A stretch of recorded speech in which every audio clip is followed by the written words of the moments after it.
അസ്സലാമു അലൈക്കും. Welcome back to Rafi's kitchen lab. ഇന്ന് നമ്മൾ ഉണ്ടാക്കാൻ പോകുന്നത് ഏത്തപ്പഴം വെച്ചിട്ടൊരു പുളിശ്ശേരിയാണ്. അപ്പോൾ ഓണൊക്കെ വരികയാണല്ലോ, സദ്യകളിൽ എപ്പോഴും ഒരു മധുരക്കറി നിർബന്ധമാണ്. മധുരക്കറി ഇല്ലെങ്കിൽ പിന്നെ എന്ത് സദ്യ? സദ്യകളിൽ കൂടുതൽ കാണുന്നത് പൈനാപ്പിൾ പുളിശ്ശേരിയും പച്ചടിയൊക്കെയാണ് ഉണ്ടാവാറ്. അപ്പോൾ ഇപ്രാവശ്യത്തെ ഓണത്തിന് നമുക്ക് എല്ലാവർക്കും ഏത്തപ്പഴം വെച്ചിട്ട് പുളിശ്ശേരി ഉണ്ടാക്കാം. അപ്പോൾ എല്ലാവരും വീഡിയോ അവസാനം വരെ സ്കിപ്പ് ചെയ്യാതെ കാണുക. പഴംപുളിശ്ശേരി ഉണ്ടാക്കാനായിട്ട് ഞാനിവിടെ നന്നായിട്ട് പഴുത്ത 3 നേന്ത്രപ്പഴമാണ് എടുത്തിട്ടുള്ളത്. നമുക്കിതിൻ്റെ സ്കിന്നൊക്കെ മാറ്റിയെടുക്കാം. പഴം ഇതുപോലെ നെടുകെ കീറി കട്ട് ചെയ്തെടുക്കണം. ഞാനിതിൻ്റെ ഉള്ളിലെ കറുത്ത അരിയൊന്നും എടുത്തു മാറ്റുന്നില്ല. ചില ആളുകളൊക്കെ പുളിശ്ശേരി തയ്യാറാക്കുമ്പോൾ ഇതിലെ അരിയൊക്കെ എടുത്തു മാറ്റിയിട്ടാണ് ചെയ്യാറ്. ഒരുപാട് ചെറുതും ആവേണ്ട, ഒരുപാട് അങ്ങ് വലുതും ആവേണ്ട, ഈ ഒരു സൈസിൽ കട്ട് ചെയ്തെടുത്താൽ മതി.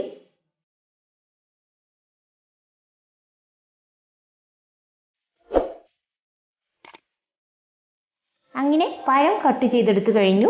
ഇനി നമുക്കിതിലേക്ക് അത്യാവശ്യം എരിവുള്ള 2 പച്ചമുളകാണ് ചേർത്ത് കൊടുക്കുന്നത്. പച്ചമുളകൊക്കെ നിങ്ങളുടെ എരിവിനനുസരിച്ച് ചേർത്ത് കൊടുക്കാം.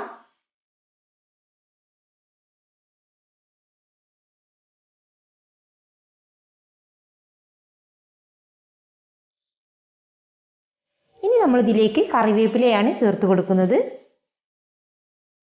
ഇനി ആവശ്യത്തിന് ഉപ്പിട്ട് കൊടുക്കുന്നുണ്ട്.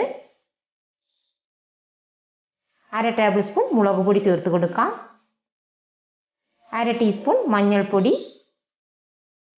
പിന്നെ ഈ ഒരു കപ്പിന് 1/4 കപ്പ് വെള്ളമാണ് ഒഴിച്ചു കൊടുക്കുന്നത്.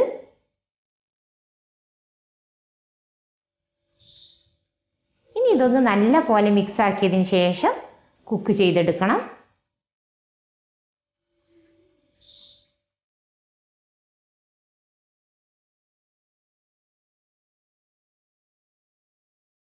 പഴം വേവുന്ന സമയം കൊണ്ട് നമുക്കിതിലേക്കുള്ള അരപ്പ് തയ്യാറാക്കാൻ വേണ്ടി 1/2 കപ്പ് തേങ്ങ ചിരവിയത്, 1/2 ടീസ്പൂൺ ചെറിയ ജീരകം, 8 കുരുമുളക് മണി, 1 പച്ചമുളക് ഇവ മിക്സി ജാറിൽ 1/2 കപ്പ് വെള്ളം ഒഴിച്ച് ഫൈനായിട്ട് അരച്ചെടുക്കണം.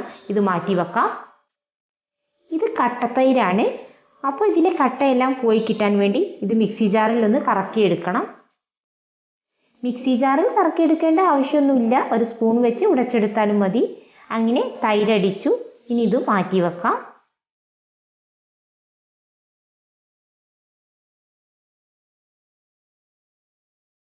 ഇനി നമുക്ക് ചട്ടി ഒന്ന് ഓപ്പൺ ചെയ്ത് നോക്കാം.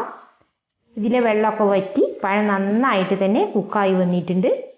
ഒരുപാട് അങ്ങ് ഇളക്കരുത്, പഴമൊക്കെ കുഴഞ്ഞു പോകാൻ സാധ്യതയുണ്ട്.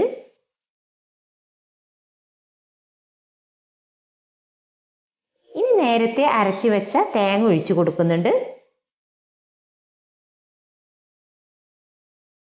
മിക്സി ജാറൊന്ന് ചുഴറ്റിയ വെള്ളം കൂടി ഒഴിച്ചു കൊടുക്കുന്നുണ്ട്. ഇനി നന്നായിട്ടൊന്ന് മിക്സ് ചെയ്യണം. തേങ്ങയുടെ പച്ചമണമൊക്കെ ഒന്ന് മാറിക്കിട്ടാൻ വേണ്ടി ഒരു 3 മിനിറ്റ് നേരം കൂടി ഒന്ന് കുക്ക് ചെയ്തെടുക്കണം. ഇനി നന്നായിട്ടൊന്ന് തിളച്ച് വരട്ടെ. ഇതൊരു മധുരക്കറിയാണല്ലോ, അതുകൊണ്ട് തന്നെ ഈ സമയം ഇതിലേക്ക് 2 ടേബിൾ സ്പൂൺ ശർക്കര ചീകിയതും കൂടി ചേർത്ത് കൊടുക്കാം. പഞ്ചസാര ചേർത്ത് കൊടുത്താലും മതി, അതൊക്കെ നിങ്ങളുടെ ടേസ്റ്റിനനുസരിച്ച് ചേർത്ത് കൊടുക്കാം.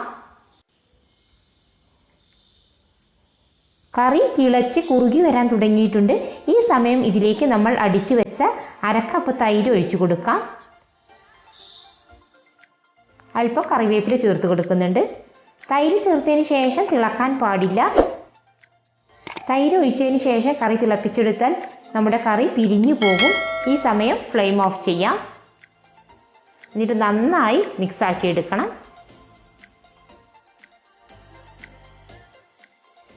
ഇനി നമുക്ക് പുളിശ്ശേരി ഒന്ന് താളിച്ചെടുക്കണം.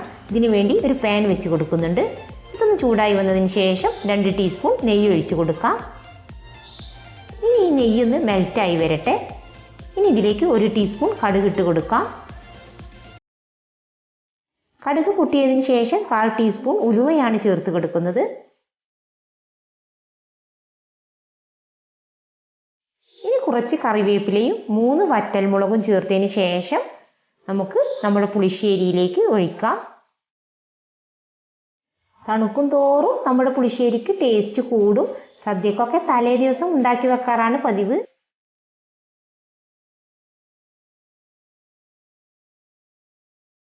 ഇനി നന്നായിട്ടൊന്ന് മിക്സ് ആക്കി എടുക്കണം. നെയ്യിൽ താളിച്ചെടുക്കുമ്പോഴാണ് നമ്മുടെ പുളിശ്ശേരിയുടെ ടേസ്റ്റ്. കഴിയുന്നത് നെയ്യിൽ തന്നെ താളിച്ചെടുക്കാൻ ശ്രദ്ധിക്കുക. കുറച്ച് നേരം അടച്ചു വെച്ചതിന് ശേഷം നമുക്കിത് സെർവ് ചെയ്യാം. അപ്പോൾ നമ്മുടെ ടേസ്റ്റി ആയിട്ടുള്ള പഴംപുളിശ്ശേരി ഈ ഓണത്തിന് നിങ്ങളെല്ലാവരും ഒന്ന് ട്രൈ ചെയ്ത് നോക്കണം. ആവശ്യത്തിന് എരിവും പുളിയും ഉപ്പും മധുരവും ഒക്കെ ഉള്ളത് കൊണ്ട് തന്നെ എല്ലാവർക്കും ഇഷ്ടമായിരിക്കും. അപ്പോൾ ഇന്നത്തെ റെസിപ്പി എല്ലാവർക്കും ഇഷ്ടമായെന്ന് വിചാരിക്കുന്നു. ഇഷ്ടമായെങ്കിൽ ലൈക്ക് ചെയ്യുക, നിങ്ങളുടെ ഫ്രണ്ട്സിനും ഫാമിലിക്കും ഒക്കെ ഷെയർ ചെയ്യുക. പിന്നെ നിങ്ങളുടെ അഭിപ്രായങ്ങളൊക്കെ കമൻറ്റ് ബോക്സിൽ അറിയിക്കുക. അതുപോലെ തന്നെ സബ്സ്ക്രൈബ് ചെയ്യാത്തവരുണ്ടെങ്കിൽ ഒന്ന് സബ്സ്ക്രൈബ് ചെയ്ത് സപ്പോർട്ട് ചെയ്യുക. ഇൻഷാ അല്ലാഹ് അടുത്ത ആഴ്ച നല്ല റെസിപ്പിയുമായി വരുന്നത് വരെ അസ്സലാമു അലൈക്കും.